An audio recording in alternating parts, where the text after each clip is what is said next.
Under the cover of darkness, a group of divers gears up for a treacherous venture. Their expedition will lead them 60 meters offshore and decades into the past. In the murky depths of the Atlantic, where light dwindles and silence prevails, these explorers embark on a hazardous descent. Their goal: to investigate a forgotten relic of conflict, a submerged vessel shrouded in enigma and lost to history. Yet, as they breach the icy, rusted hull, what they uncover defies all predictions. Long-concealed truths bubble to the surface, questioning established narratives and sparking queries no one dared to pose. What secrets lie within this underwater crypt? Why has its tale been buried? Brace for a plunge into the abyss, where each discovery unveils greater mysteries. U-869 was one of Nazi Germany's formidable long-range submarines, engineered to instill fear beneath the waves. Picture a 250-foot behemoth, equipped with 6 torpedo tubes and led by a captain with unwavering resolve. Launched in 1943, U-869 belonged to the notorious Type IXC/40 class, essentially the elite war machines of the deep. Larger, more advanced, and built to infiltrate enemy waters undetected, it was designed to wreak chaos without ever surfacing. So, where did this marvel of Nazi engineering vanish to? Hold that question, as the story is about to dive deeper, and what the divers ultimately uncovered inside the wreck will rewrite history in ways textbooks never captured. The vanishing of U-869 was a puzzle that defied logic. According to wartime records, the submarine was tasked with patrolling the waters near the Strait of Gibraltar, a narrow choke point where Allied vessels frequently converged. Its mission was to ambush, disrupt, and disappear. But things went awry in spectacular fashion. In February 1945, a U.S. Coast Guard cutter reported a sunken German submarine near Gibraltar. The Allies celebrated another victory, marking U-869 as destroyed, filing it away, and moving on. Except that wasn't U-869. For decades, no one challenged the report. Not the U.S. Navy, not historians, nor the families of the 56 German sailors presumed lost with the vessel. It became another forgotten chapter of World War II, a mere footnote in the roster of the fallen. No sonar confirmed the wreck, no debris was found, no photographs existed, just wartime paperwork, often unreliable amid the chaos of a war-torn Atlantic, where coordinates were guessed under torpedo fire. Authorities closed the case, but the real U-869 had slipped through the cracks, unnoticed. The truth of what happened is astonishing. U-869's final mission was plagued by confusion and miscommunication. On December 29, 1944, U-Boat Command directed U-869 to patrol off the New Jersey coast. Concerns about fuel shortages later prompted a change, redirecting the submarine to waters west of Gibraltar, avoiding the strait itself. Despite repeated attempts, U-869 never confirmed receipt of these revised orders. Its last transmission on January 10, 1945, reported fuel levels but omitted its location or acknowledgement of the new patrol zone. German command assumed U-869 was near Gibraltar, and when it vanished, they presumed it was lost there. For over 40 years, U-869 was a phantom, a fleeting reference in old records. The crew's families had no graves to visit, no wreck to honor, just a name etched on a memorial and a litany of unanswered questions. Even naval historians were divided, some clinging to the Gibraltar narrative while others began to probe deeper. What they uncovered decades later off New Jersey's coast would shatter long-held assumptions. Rewind to the summer of 1991. The air is warm, classic rock fills the radio, and off Point Pleasant, New Jersey, a group of adventure-seeking divers is about to stumble upon a discovery that upends decades of military history. These weren't casual hobbyists but dedicated wreck divers, led by John Chatterton and Richie Kohler, two of the East Coast's most intrepid and perhaps audacious explorers. Technical divers by trade, they willingly plunged into pitch black, freezing death traps hundreds of feet below the surface for the thrill of it. That summer, their mission was to chart unexplored wrecks scattered across the ocean floor, armed with sonar, determination, and questionable life insurance policies. The waters off New Jersey are a graveyard of maritime relics. Ships sunk by wars, storms, and mishaps, lying like forgotten specters. When their sonar detected a sleek, elongated shape 60 miles offshore at 230 feet deep, it wasn't entirely surprising, but it was peculiar. The silhouette resembled a submarine, not a fishing vessel. Their initial dive was chaotic. Currents were fierce, visibility was near zero, and the scene felt ominous. Cold, dark, and entangled in fishing nets, the structure was a twisted metal maze. Imagine navigating a haunted underwater cavern where every move risks catastrophe. That was the dive. Yet they sensed immediately this was no ordinary wreck. It was significant.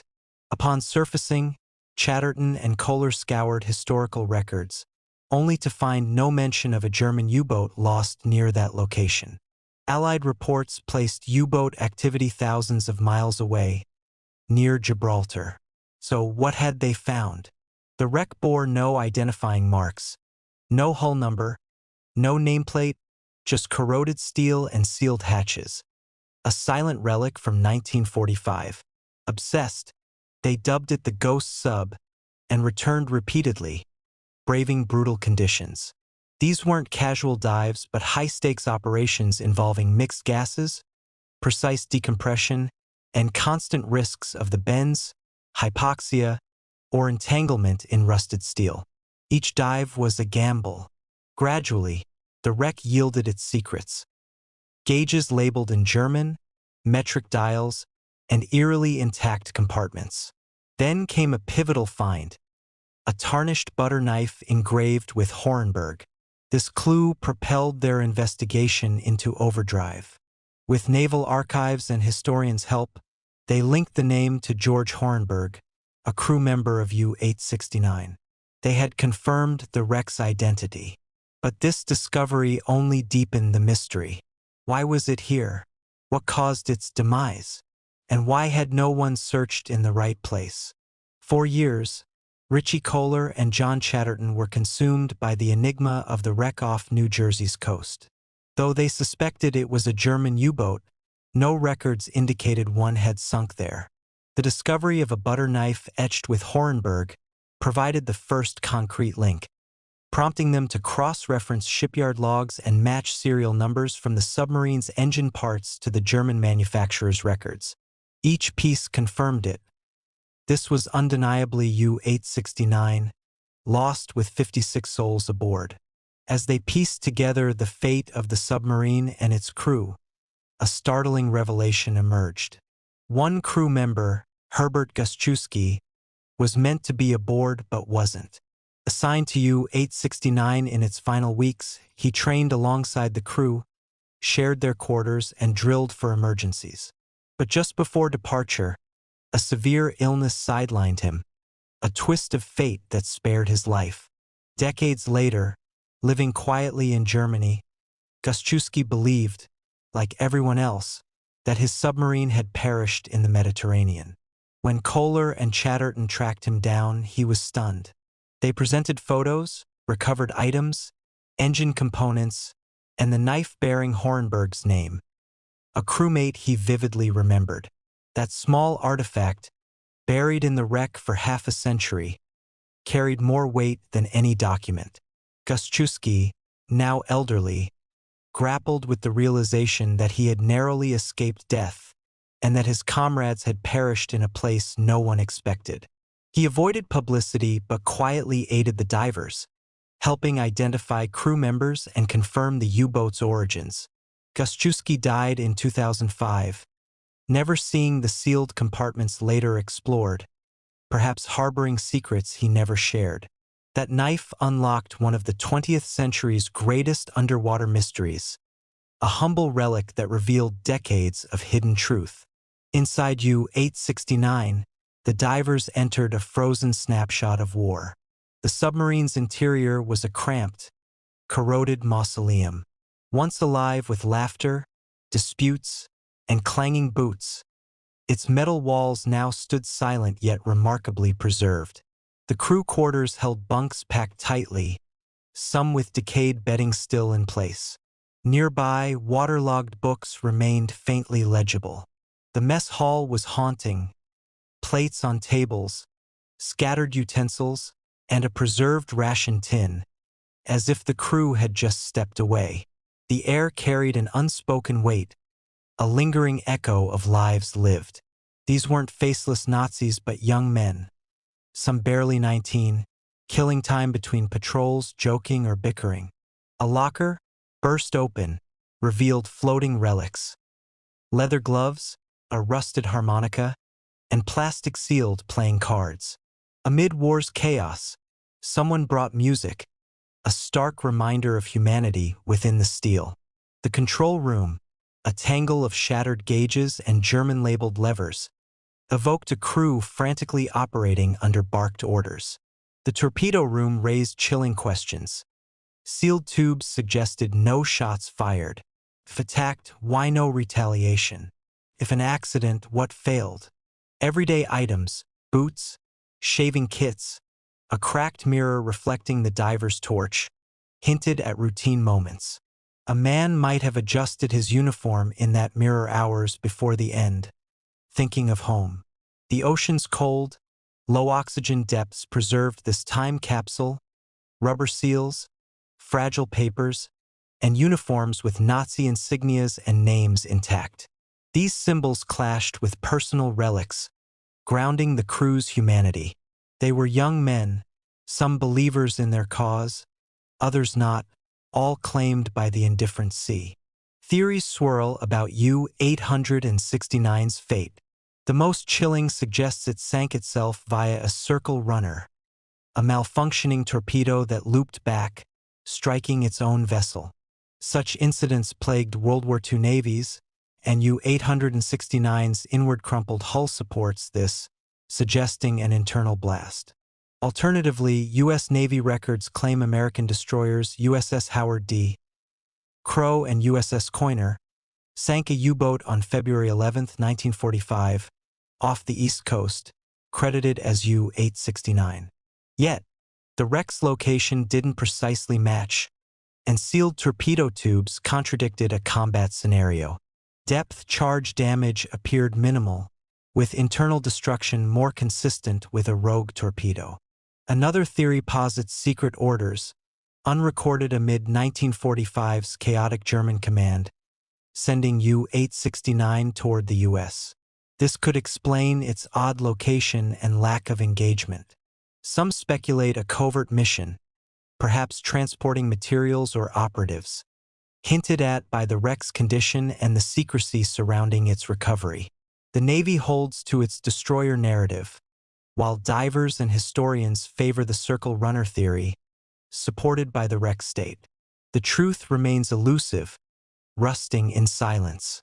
U-869's discovery challenges the notion that WWII's story is complete. Found not by a grand expedition but by two determined divers, it underscores curiosity's power. Advanced sonar, mixed gas diving, and mapping software aided them, but their relentless drive was key. The wreck revealed 56 lives, preserved in mess kits, photos, and a harmonica, ordinary men caught in war's chaos. It reminds us war is personal, not just strategic. Modern technology lets us uncover these voices, mapping the ocean floor and exploring deadly depths safely. Each find makes history human, not just academic. U-869 isn't merely a wreck but a memorial, giving voice to those lost. Was it a tragic self-inflicted error or a misplaced Allied strike? Should we keep seeking such wrecks despite the risks? The ocean holds countless secrets. Submarines, ships, and stories, buried but not forgotten, waiting for us to listen.